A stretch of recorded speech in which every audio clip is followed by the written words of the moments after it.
So guys, today we're going to be dividing using the bubble method. So when using the bubble method, remember we're using our whiteboard FI. So we just typed and now we're going to get ready to use and draw. So we clicked on our pencil. Now let's say that we're doing 73 divided by 3.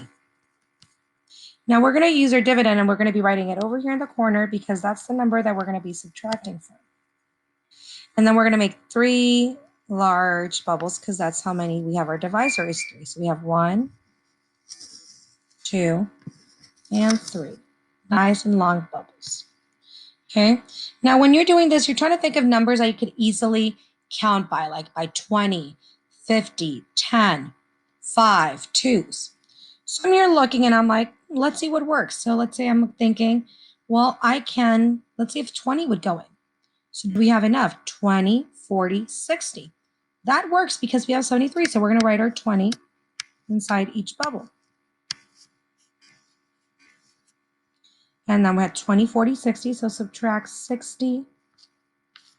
And that gets us 13 left.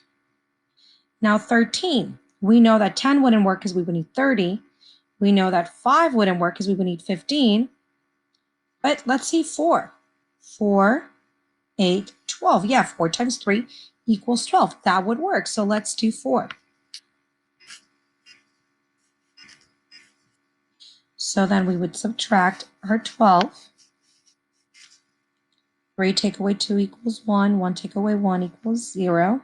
So we have 1 left. When you get 1, please write it down as money or as a decimal. 1, think of it as if you have $1. And now when you get to this point that you're putting it as a decimal, make sure that you're thinking of coins like 5 cents for a nickel, a dime, 10 cents, a penny, 1 cent, a quarter, 25 cents.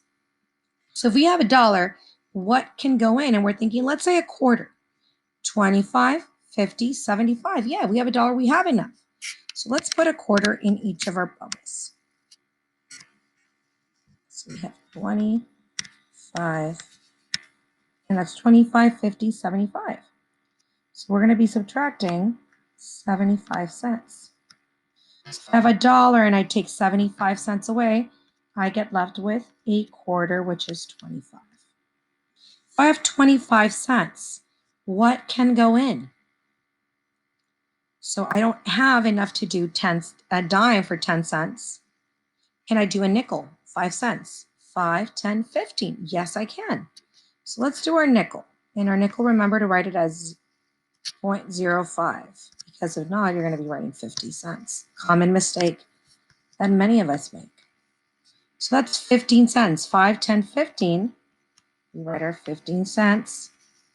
We subtract. You're going to get 10 cents. So now we have 10 cents. We cannot put a nickel in there. We don't have 15. But let's say, can we put 2 pennies? 2, 4, 6, yeah. So let's put 2 pennies.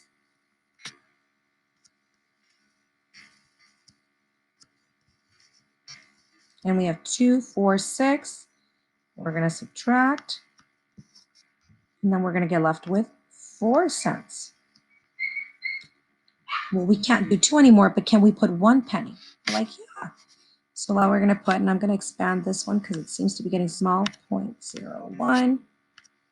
Let's put our penny in each of them. 1, 2, 3. And we're going to subtract 3. I'm just going to put it here. And 4 take away 3 is going to equal 1. Now we can get smaller. This is going to end up being our remainder. But now this should get us close enough. So now we're going to add one of our bubbles. So now we have 20 plus 4 equals 24. These are whole numbers. And then we have 25 cents plus 5. That's 30. Plus 2 is 32. Plus 1 is 33. So the answer would be for 73 divided by 3 would approximately be 24 and 33 hundredths. Okay? And that's how we use the bubble method.